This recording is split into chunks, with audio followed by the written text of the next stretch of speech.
So much witchcraft. Just in this past week, I have seen so much witchcraft backfiring on people. And so this is a warning to you men out there who deal with women who are in the occult. They're not women. They are demons. And the minute you start breaking out of their spells, they are going to ruin your life. They never actually looked at you like a man. You were a piece of property. They are obsessed with you. And the minute that they start losing grip of you, you are going to see their true colors. And I don't want to hear nothing about, oh, I didn't know she was doing it. Yes, the hell you did.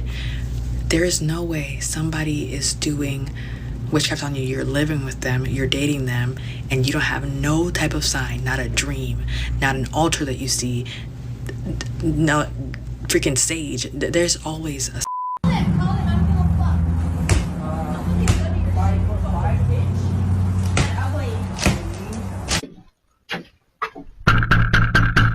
warrant for your arrest for felony vandalism. We need a vandalism for what? Like, for what? Felony vandalism from it's all over social media. I'm pregnant. I can't go Arrest to him for jail. what? He hits her. What do you mean? Okay, you did don't you press know charges? nothing. Why are He you put his here? fucking hands on me. Did you press charges, man? No. Exactly. You gotta record You need this to shit, come out bro. and step out with us, please. No, she's not going She nowhere. needs to come out with us Not right going now. nowhere. Do not close the door. I'm gonna close the door because she's not going nowhere. Step out the house. No, You have 5 seconds, man. Step out. We're now. trying to make this easy for you. So either you step out the house or we go in there. You're not coming in. Where's the What? Nah, you can't come in. Okay, I could go. I could go by myself. Don't put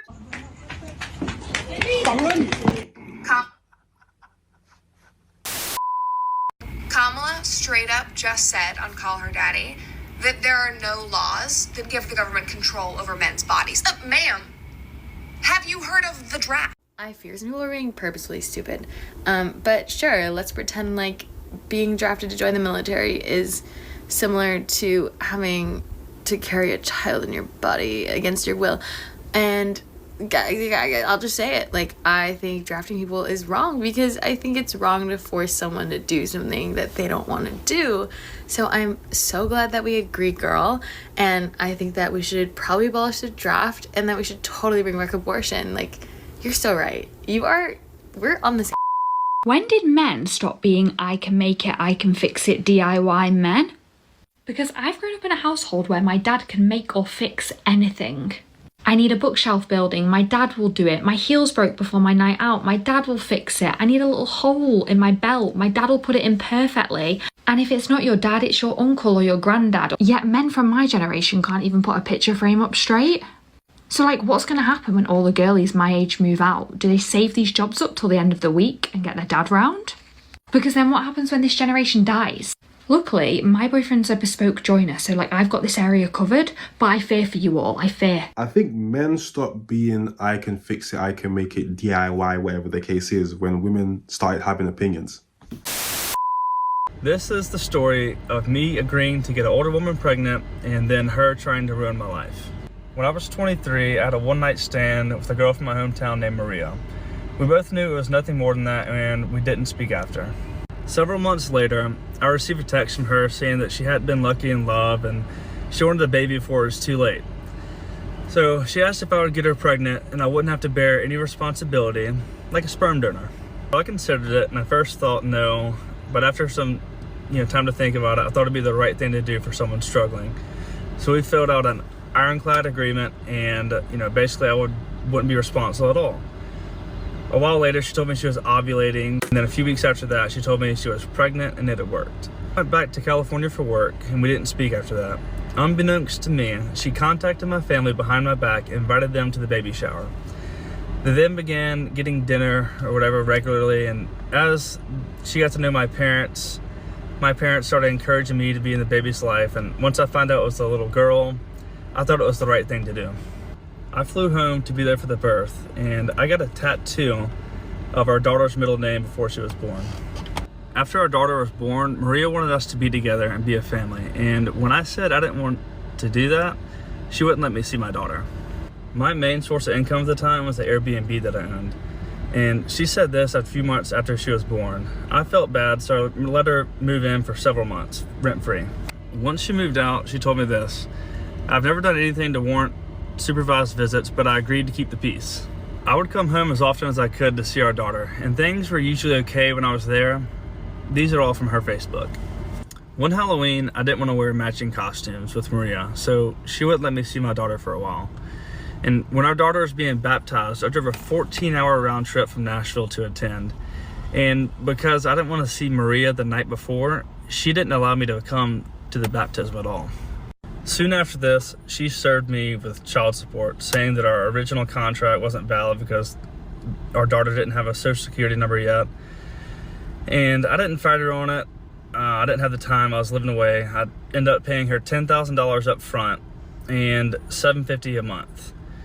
I was able to move home soon after that, and I began seeing our daughter regularly.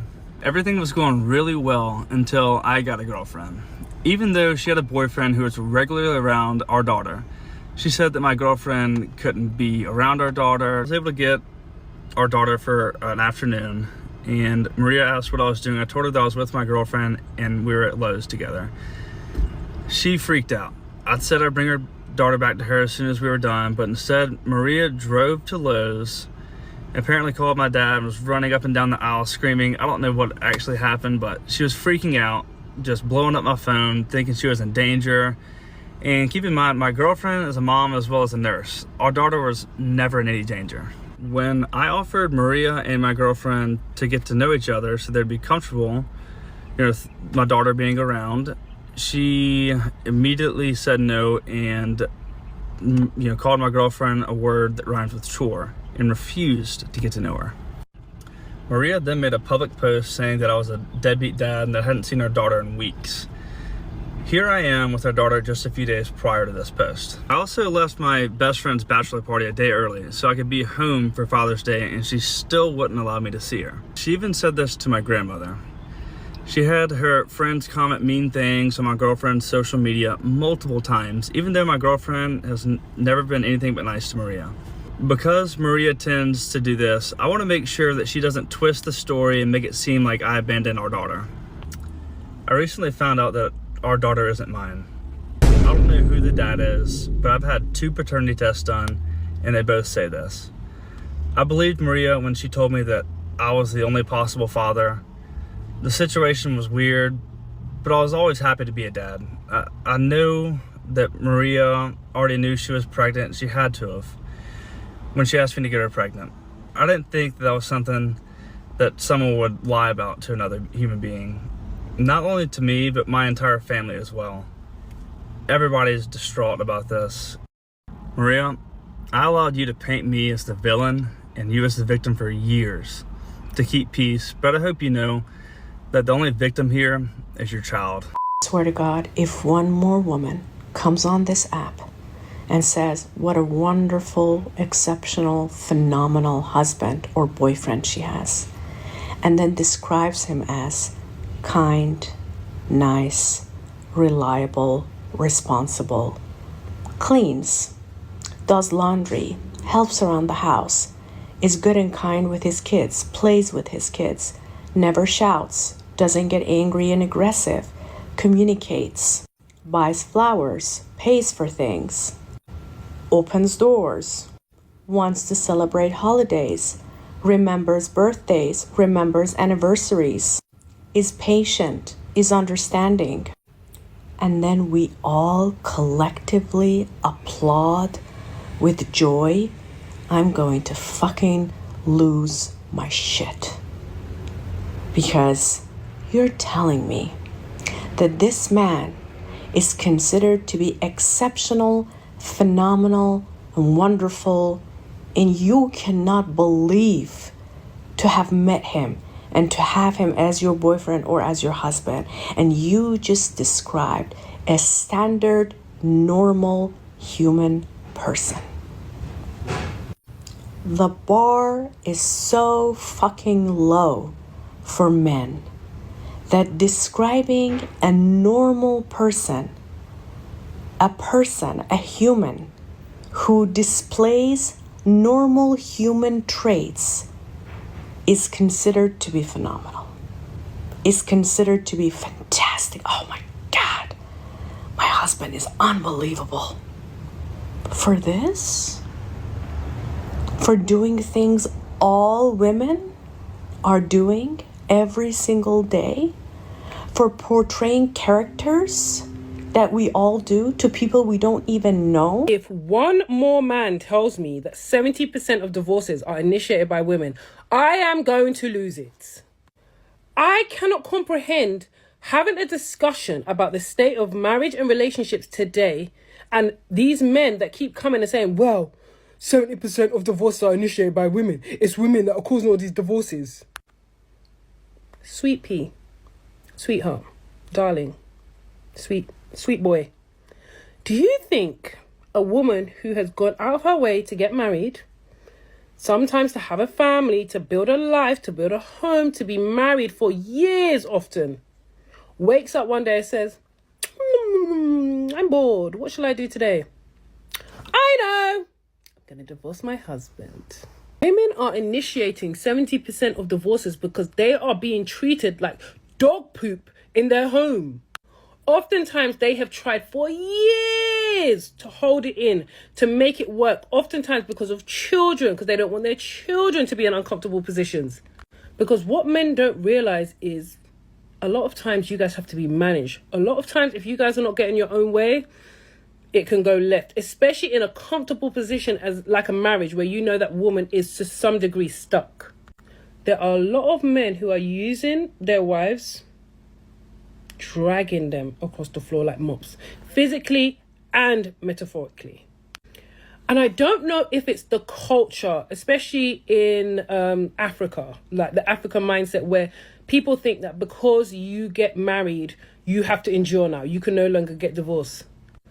Oh, baby, I believe in divorce. Let me be as much as I believe in marriage, I believe in divorce. Because the reality is a lot of people are making these decisions to get married with the information available to them. And people are not making full information available to you. I know the first time I got married, baby, I didn't know what the hell was going on. I did not have a clue. I thought we were just going to sign the papers. Life was going to be good. Trouble and strife said hello. Narcissism said hello. Physical abuse said hi, any room for me? Loneliness said I don't know how to hold a real nigga down. You can't even hold yourself down, baby. And consider this my love letter to you. Cause you know, like I said before, it's a cold world.